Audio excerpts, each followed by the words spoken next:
하나님 말씀 보겠습니다. 하나님 말씀은 로마서 1장 20절로 23절 말씀을 다 일어나서 같이 번갈아 교독하겠습니다.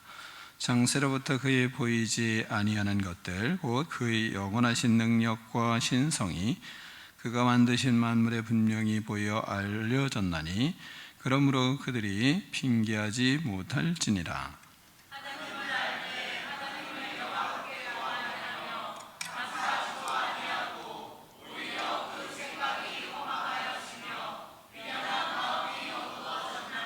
스스로 지혜 있다 하나 어리석게 되어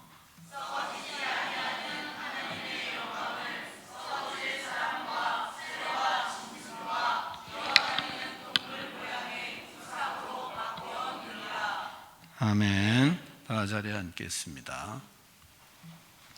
말씀의 제목을 같이 한번 두 번 같이 읽겠습니다. 시작.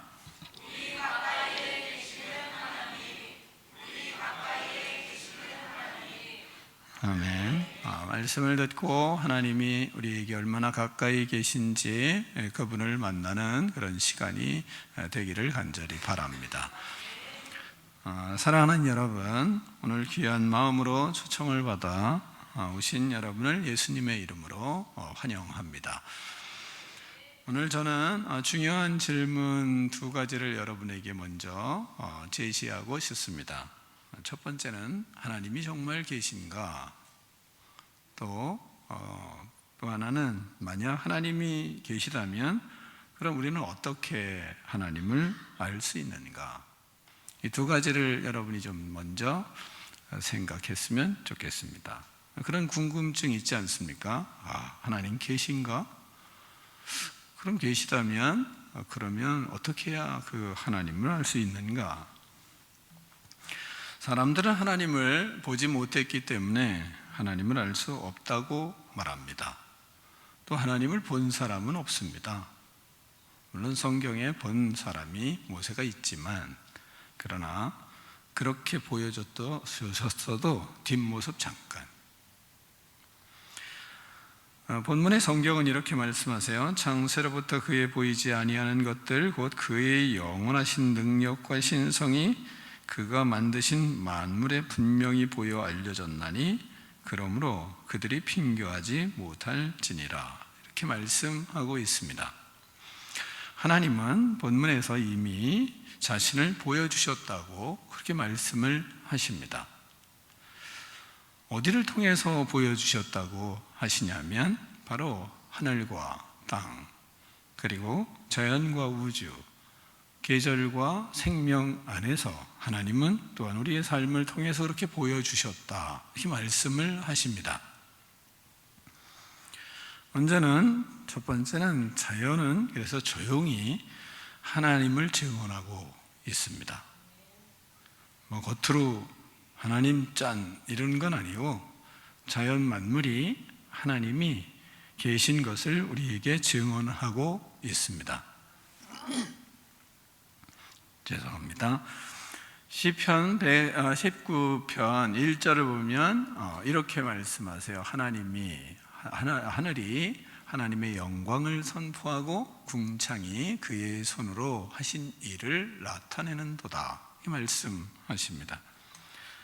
사랑하는 여러분, 푸른 하늘을 바라볼 때 마음이 열리지 않습니까?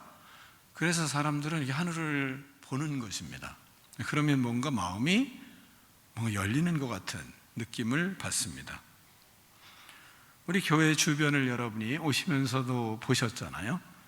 그러면 그 교회 주변에 봄이 되니까 꽃이 피고 그리고 초목이 아주 무성해졌잖아요.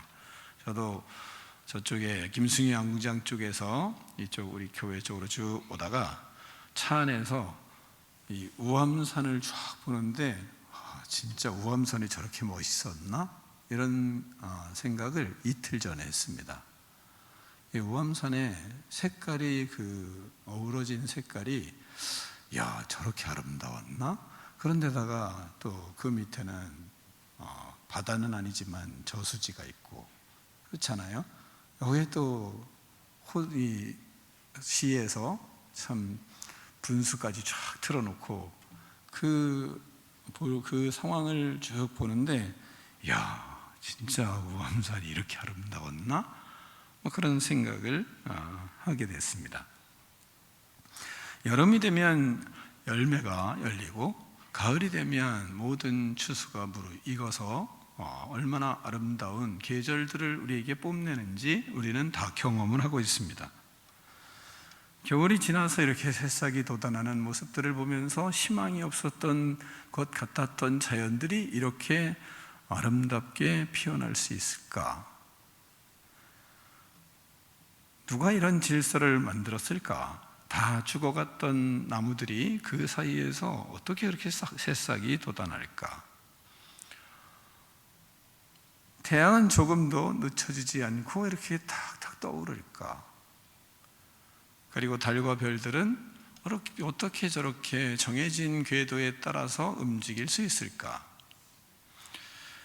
또한 더 놀라운 것은, 늘 놀라고 스스로도 놀라는 것은 몸이에요. 우리의 몸을 보면 얼마나 신비한지 모릅니다. 심장은 어떻게 평생 쉬지 않고 이렇게 탁탁탁탁 잘 뛸까요? 폐는 어떻게 쉬지 않고 숨을 이렇게 잘 쉬어서 우리의 생명을 유지하게 할까요? 눈은 세상을 보게 하고 귀는 세상의 소리를 들으며 이렇게 행복을 누릴 수 있게 할까요? 이 모든 것이 우연일 수 있을까요?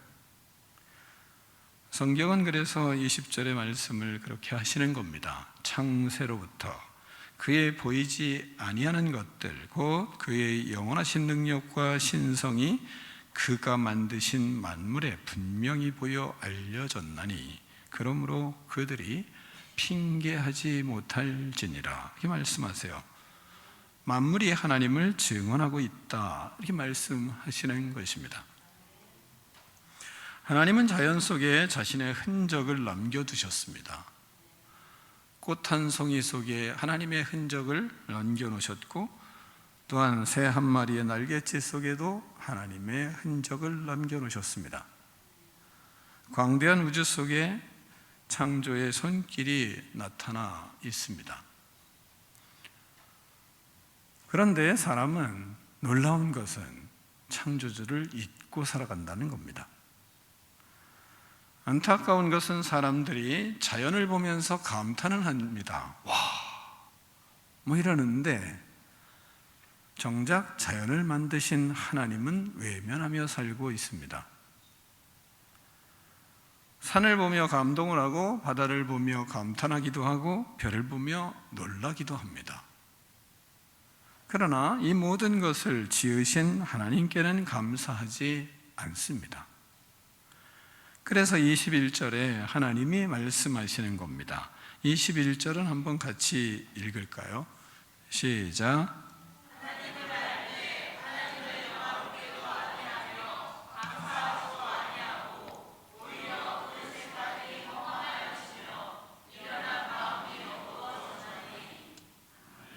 하나님을 알되 하나님을 영화롭게도 아니하고 하나님께 감사하지도 아니한다고 하나님이 말씀을 하세요. 하나님은 만물을 통해 계속 말씀하시는데 인간은 그 음성을 듣지 못합니다. 이사야서 1장 3절에서는 하나님이 인간을 보며 이렇게 탄식을 하세요. 소는 그 임자를 알고 나귀는 그 주인의 구유를 알건만은 이스라엘 곧 하나님 인간은 알지 못하고 이렇게 말씀하고 있습니다. 뿐만 아니라 나의 백성은 깨닫지도 못하는도다, 이렇게 말씀을 하고 있습니다. 소를 키워본 사람도 있을 거 아니겠습니까? 어렸을 때 연세 드신 분들은 다 소를 키워봤을 것입니다. 아주 가난하지 않는 한 소가 그때는 재산이었거든요. 그래서 소를 키워보면 소는 임자를 알아요. 또 부르면 옵니다. 임자를 알기 때문에. 나귀는 주인을 압니다. 그런데 사람은 하나님을 모르는 것입니다. 그 그걸 하나님이 탄식을 하세요. 예레미야 8장 7절에서도 이렇게 말씀을 하세요. 예레미야 8장 7절. 공중의 학은 그 정한 시기를 알고 산비둘기와 제비와 두루미는 그들이 올 때에 지키거늘 내 백성은 여호와의 규례를 알지 못하도다, 이렇게 말씀하십니다. 철새도 때를 안다는 겁니다. 계절도 질서를 다 알고 그 질서에 따라 움직인다는 겁니다. 그런데 인간은 영적으로 둔하여져서 자신을 창조하신 하나님을 알지 못한다고 말씀을 하십니다. 그러면서 탄식하세요. 왜 그렇습니까? 하나님을 떠난 불순종하는 죄를 짓고 살기 때문에 그렇습니다. 죄는 사람의 눈을 어둡게 만듭니다. 죄는 사람의 마음을 하나님에게서 멀어지게 합니다. 그래서 사람은 눈앞에 자연은 보지만 그러나 그 뒤에 계신 하나님은 보는 눈이 없는 것입니다. 하나님을 잊고 살아갑니다. 하나님을 모른다고 하면서 살아가고 있습니다. 자녀가 부모를 잃어버리면, 어려서 부모를 잃으면 나중에 부모를 만나도 부모를 알아보나요? 알아보지 못합니다. 마음의 부모님을 사모하는 마음은 있지만 그러나 부모님이 정작 나타났을 때 그 부모님이 내 부모님인 줄을 모릅니다. 왜요? 떨어진 지가 오래됐기 때문에 그렇습니다. 하나님을 잊어버린 사람도 이와 같습니다. 죄로 인해서 하나님을 떠났습니다. 떠나고 나니까 그러니까 하나님을 모르는 겁니다. 하나님이 지나가도, 하나님의 기운이 있어도 하나님은 끊임없이 모든 만물을 통해서 하나님을 알리신다고 성경은 끝없이 말씀하지만 그러나 그 속에서 하나님을 느낄 줄을 모르고 하나님을 모르는 겁니다. 고아가 된 아이가 부모가 지나가도 그 부모가 자기 부모인지를 모르는 것과 같은 겁니다. 그래서 하나님을 아는 것은, 그럼 우리가 어떻게, 죄를 지었던 우리들이 어떻게 그럼 하나님을 알 수 있을까요? 하나님을 아는 것은 성령의 은혜로 알게 되는 겁니다. 누군가가 이분이 너의 부모님이다 라고 증언을 해주셔야 그 부모님이 내 부모님인 것을 아는 것처럼, 하나님이 어떤 분이고 내가 어떤 분이 나의 하나님인지를 알게 하는 것은 성령의 증언이 있어야 되고 은혜가 있어야 하는 것입니다. 우리는 이렇게 하나님을 알 수 있는 겁니다. 그래서 성경은 분명히 말씀하십니다. 성령께서 깨닫게 해 주셔야 한다고 성경은 끝없이 우리에게 말씀하십니다. 자연은 하나님이 계신 것을 보여줍니다. 그래서 자연을 아는 사람들은 그 속에서 하나님을 알게도 되고 하나님을 만나게도 돼요. 어린아이들은 자연을 통해서 하나님을 만나는 것 같아요. 저는 그런 것을 손주를 보면서 느껴요. 손주를 키우면서 손주가 제가 돌을 말이죠, 자갈을, 아주 고운 자갈을 집에다 갖다가 엊그제 깔아줬어요. 근데 깔아준 그 자갈을 보면서 야, 어른들은 어우 좋네, 끝. 근데 우리 하엘이는 저렇게 눕더라고요, 그 자갈을 보고. 그리고 나머지 아이들은 그 하엘이가 누운 것을 보고 한참 있다가 따라한 거예요. 저는 여기서 깜짝 놀랐어요, 사실은. 자연을 보며 그 속에 자신이 뭔가 느끼는 것이 다른 거 아니겠습니까?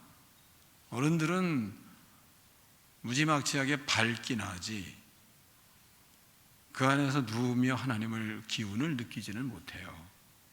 근데 가장 어린, 이제 2살짜리가 겨우 걸어가는 아이가 그걸 보면서 털퍼덕 앉더니 눕더라니까요.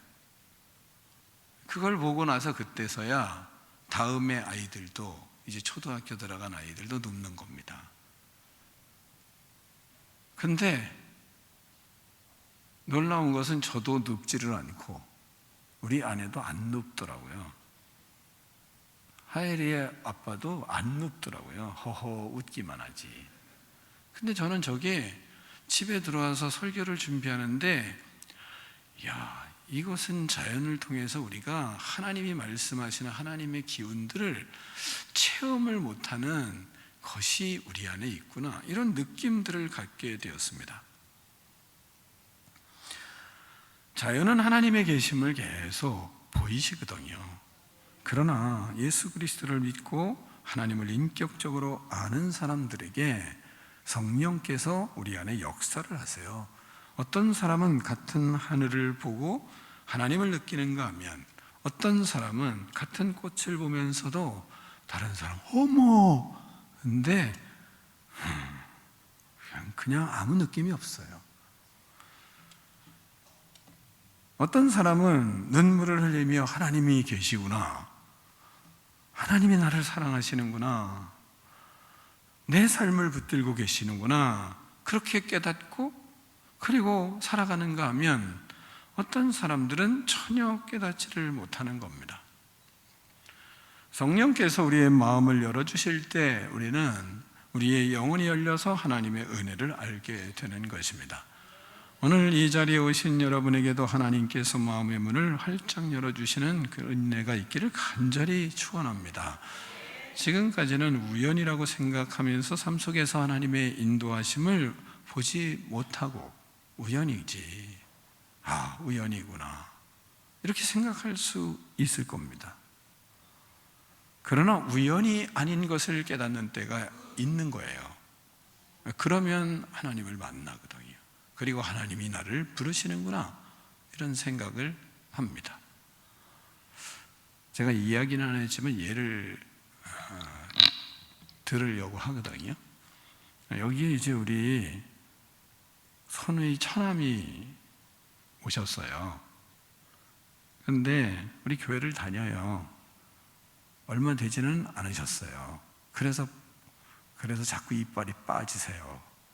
근데 오게 되신 이유가, 우리가 끝없이 기도를 했어요. 근데 어느 날 오토바이 타고 말이죠, 새벽에 올라가는데 반대편에서 자신이, 새벽에 그런 때가 있잖아요. 오토바이 타고 가다가 좀 신호를 어기든지 뭐 이런 때가 있잖아요. 그래서 자기도 모르게 이렇게 언덕바지를 반대편으로 싹 올라간 거예요.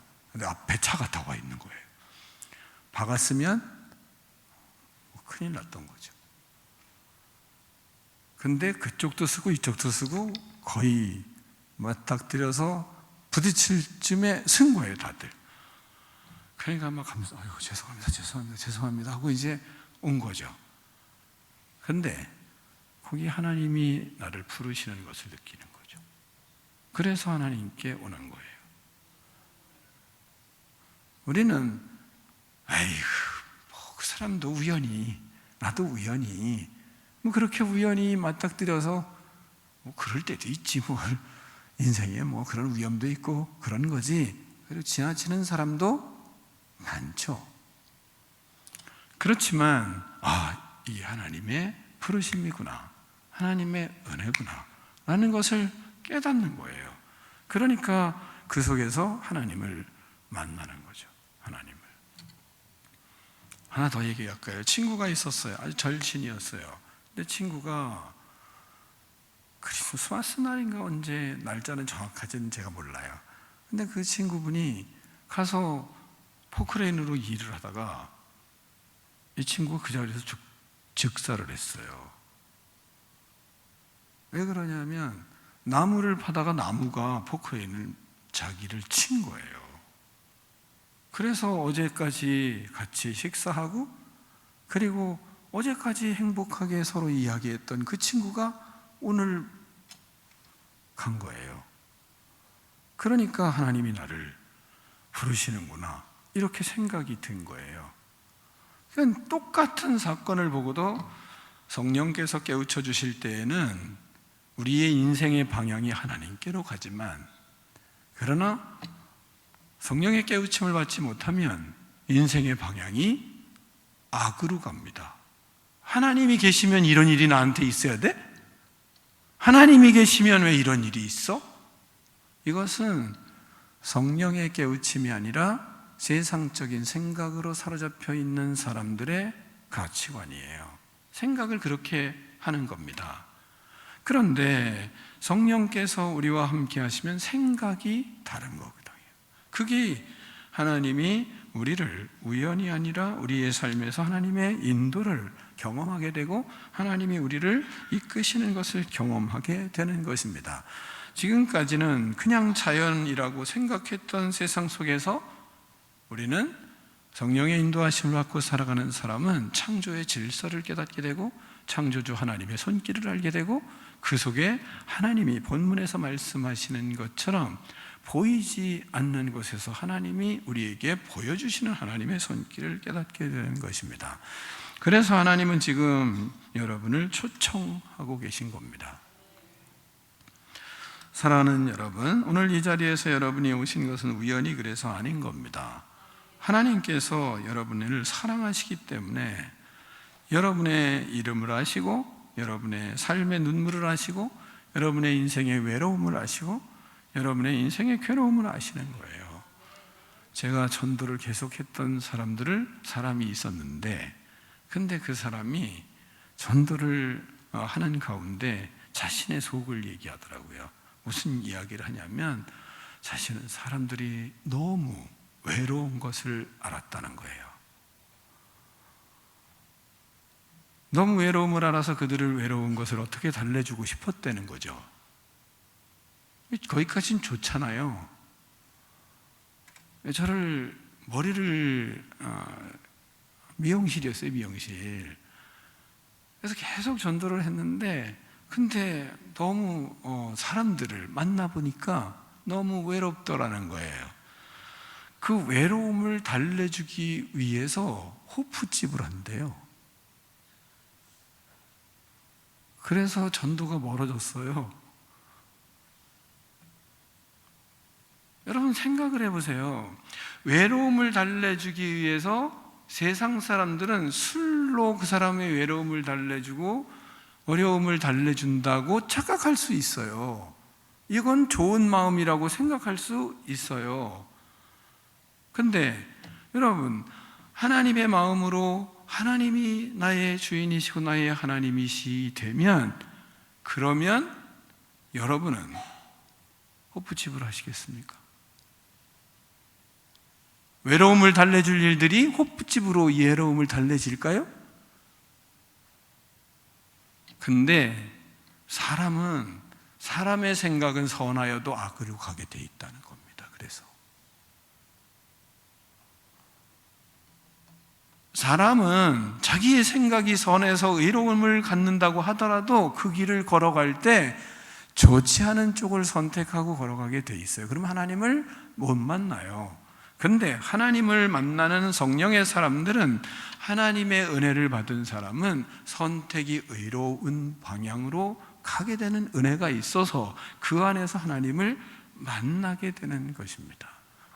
여러분이 이곳에 온 것은 어떻습니까? 여러분 다른 것을 선택한 게 아니라, 호프집을 선택한 것이 아니라 여러분은 교회를 선택했고 하나님 앞에 오는 것을 선택한 거예요.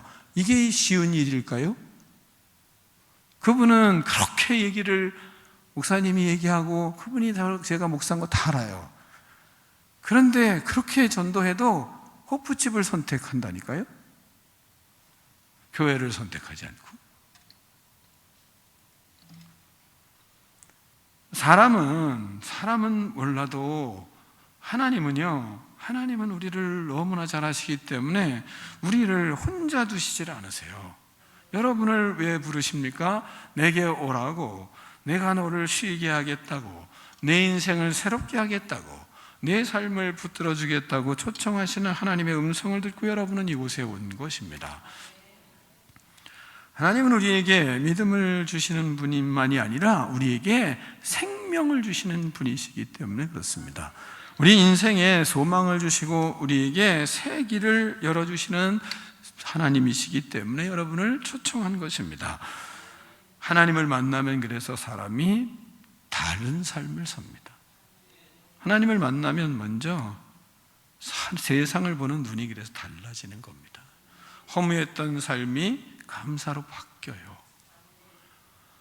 두려움 속에서 살았던 우리의 마음에 평안이 올라오기 시작합니다. 모두에게 자기 힘으로만 전에는 살았던 삶을 하나님의 도우심을 경험하게 됩니다. 가정의 행복은 우리의 영혼이 살아나는 그런 은혜를 하나님이 주시거든요. 메마른 마음에 촉촉한 마음들이 내 안에 들어와서 오히려 세상 속에 예전에는 환했던 것이 오히려 눈물 흘리며 불쌍히 여기기도 하고, 또한 이전에는 강팍했던 마음이 이제는 부드러운 마음으로 그 사람을 안타깝게 생각하는 마음들로 자꾸 하나님이 바꾸십니다. 하나님을 만나면 그래서 행복한 거예요. 하나님을 만나면 같은 일들을 바라보면서도 생각하는 것이 달라지거든요.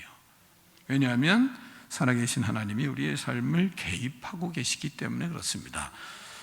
사랑하는 여러분, 예수님은 우리를 구원을 위하여 오셨습니다. 하나님께서 우리에게 가장 분명하게 자신을 보여주신 것은 바로 예수 그리스도입니다. 모든 이 땅의 만물을 통해서도 하나님을 보여주시지만 진짜 하나님은 예수 그리스도로 이 땅에 오신 겁니다. 예수님은 하나님의 사랑을 보여주시기 위해 이 땅에 오셨습니다. 우리의 죄를 대신 지시고 십자가에 죽으셨습니다. 그리고 우리에게 영원한 생명을 주시기 위하여 부활하셨습니다. 누구든지 예수님을 믿으면 죄의 사함을 받고 하나님의 자녀가 되고 새로운 삶을 살게 됩니다. 하나님은 멀리 계신 분이 아닙니다. 지금 여기 가까이 계십니다. 여러분의 마음을 두드리고 계십니다. 마음을 활짝 열고 기쁨으로 예수님을 받아들이는 은혜가 있기를 간절히 바랍니다. 그러면 하나님이 우리 안에 임하셔서 우리를 인도하십니다. 우리와 함께 하십니다. 이렇게 저를 따라 기도하면 성령님이 우리 안에 임하셔서 우리의 삶을 인도해 주실 것입니다. 저를 따라 같이 한번 기도해 주시면 감사하겠습니다. 눈을 감고 같이 기도하겠습니다. 저를 따라 해 주세요. 하나님 아버지, 지금까지 저는 제 자신을 믿고 살아온 죄인입니다. 저의 죄를 회개하오니 용서해 주십시오. 예수님이 저의 죄 때문에 십자가에서 죽으시고 부활하신 것을 믿습니다. 지금 이 시간 제 마음의 문을 엽니다. 예수님이 제 마음에 들어오셔서 저의 구원자와 삶의 주인이 되어 주십시오. 이제부터 제가 하나님 앞에 설 때까지 저의 삶을 인도해 주십시오. 예수님의 이름으로 기도드립니다. 아멘. 사랑하는 여러분, 자연은 지금도 여러분에게 하나님을 증언하고 있습니다. 하늘도 말하고 바람과 계절도 우리에게 말합니다. 생명도 우리에게 말을 합니다. 하나님이 살아계시다고. 그러나 그것을 진정으로 깨닫게 하시는 분은 성령 하나님이십니다. 오늘 이 시간 성령께서 여러분의 마음의 문을 열어주시고 창조주 하나님을 만나는 은혜를 주시기를 간절히 축원합니다. 하나님께서 여러분의 삶에 찾아오셔서 은혜의 단비를 내리시고 또한 마음의 상한 마음을 치유해 주실 것이고 무너진 마음을 세워주실 것입니다. 삶의 참 평안과 기쁨이 여러분의 마음속에 가득하도록 성령 하나님께서 인도하실 줄 믿습니다. 기도하겠습니다. 사랑과 은혜가 풍성하신 하나님 아버지, 오늘 이 자리에 오신 모든 분들을 축복하여 주시옵소서. 하늘과 땅과 만물을 통하여 보여주시는 하나님의 손길을 깨닫게 하여 주시고 성령의 은혜로 하나님을 알게 하여 주시옵소서. 예수 그리스도를 믿는 믿음을 주시고 구원의 기쁨을 누리게 하여 주시옵소서. 삶의 평안을 주시고 가정의 은혜가 하나님 가득하게 하여 주시고 앞길에 하나님의 놀라운 은총을 통하여 형통의 대로가 활짝 열릴 수 있도록 은혜를 베풀어 주시옵소서. 새 생명을 얻어 누리는 축복의 삶이 될 수 있도록 하나님 아버지 간절히 원합니다. 주께서 함께하여 주시옵소서. 아멘. 예수 그리스도 이름으로 축복하며 기도하옵나이다. 아멘.